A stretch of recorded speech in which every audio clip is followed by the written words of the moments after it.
Hey guys, what's up? It is Preach as always. So today's video I'm going to go ahead and preface with saying this really only applies to people who are playing on PC. Okay?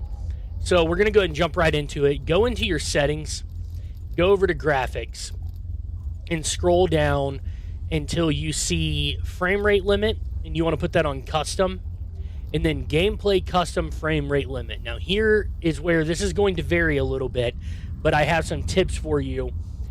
I normally had this set on 240 frames per second. I'm playing on a 240 hertz monitor, and I set it there because that is what my monitor is capable of doing. But I've made some changes. So you can see here in the Cold War menu, I'm down at 130. I have it set on 140 in Vanguard, and I'm going to go ahead and jump into showing you guys the gameplay. And over that gameplay, take a look up in the top left-hand corner at the frames per second in both games. That's what we're going to be talking about for Cold War and for Vanguard. So I'm going to show you gameplay for both and talk about it over that gameplay. I'll catch you there in just 1 second. Alright guys, so as I was saying, we're going to come into this custom match here on Nuketown in Cold War, and then the end of this video is going to be some custom games on Das House in Vanguard. And we're not really looking at the gameplay here. I chose high action spots or stuff where there was a lot going on the screen just to show what we're looking at. So look at the top left hand corner. You're going to see server latency is 0. That's because it's a custom game, so there's no actual matchmaking going on. And then you're going to see the frames per second. In the majority of this game, you're going to see that they stay above 120. Caps at 130, and I think the lowest it dips down is maybe 115, 116. And the beauty of that is that we have narrowed the gap on our frame rate dips. So when I was running on 240 hertz, what would happen if running 240 frames per second, I would run about 190 when things were going smooth.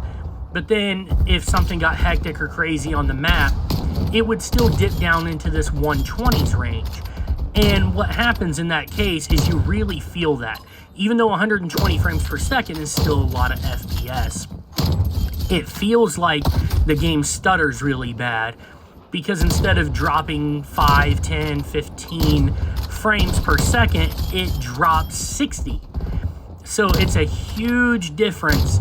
And I think if you go and change this, if you're running a high hertz monitor and you're having a lot of frame rate dips, if you're running like a 144 hertz and you can hit 140 but you're dropping into the 80s and 90s, or if you're running a 240 like me and you're dropping into 120, 130, or whatever it is that you're running, and if you're having issues with losing frames and dropping frames, something you might give a shot is go into that custom frame rate limit and just bring that down to just slightly above where you're dropping to.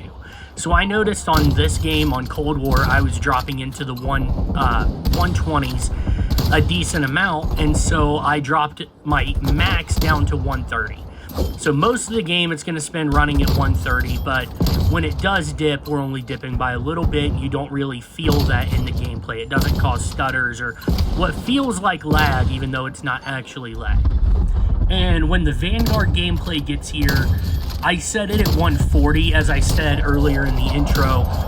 Vanguard tends to run a little bit more smoothly on my PC. I can run it about 190, and it only dips into the 130s. Instead of into the 120s. So it's a little bit more smooth, so I capped it at 140 instead of 130, and it stays in that 130s to max out at 140 range.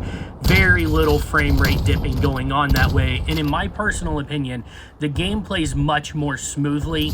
It's easier to have a crispy shot, it's easier to snap onto target, it's easier to do all those things when your frame rate is consistent. So it's not necessarily about running the highest frame rate that you possibly can, because, you know, if I have it at 240, my game will go over 200 frames sometimes, and that's definitely higher than 140 or 130s, but it's not doing that consistently.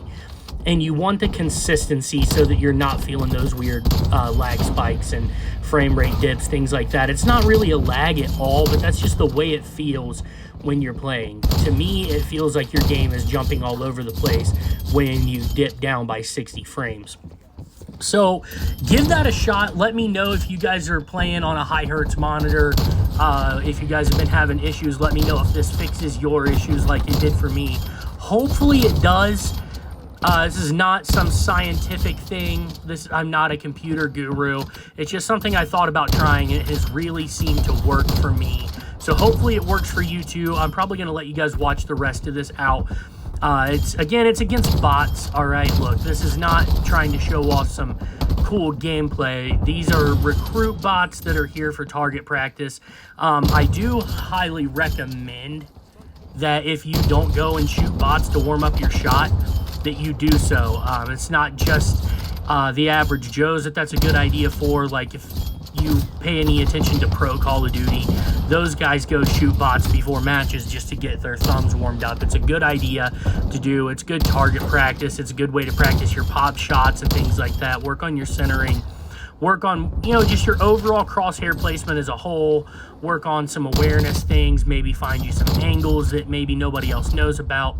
I highly suggest going into custom games and playing against some bots. But hopefully you guys have enjoyed this video. Hopefully you have learned something today, and hopefully it helps you out. I'll let you watch the rest of this Nuketown gameplay and then the DOS House gameplay before the outro. I will catch you guys in the next video. Reach out.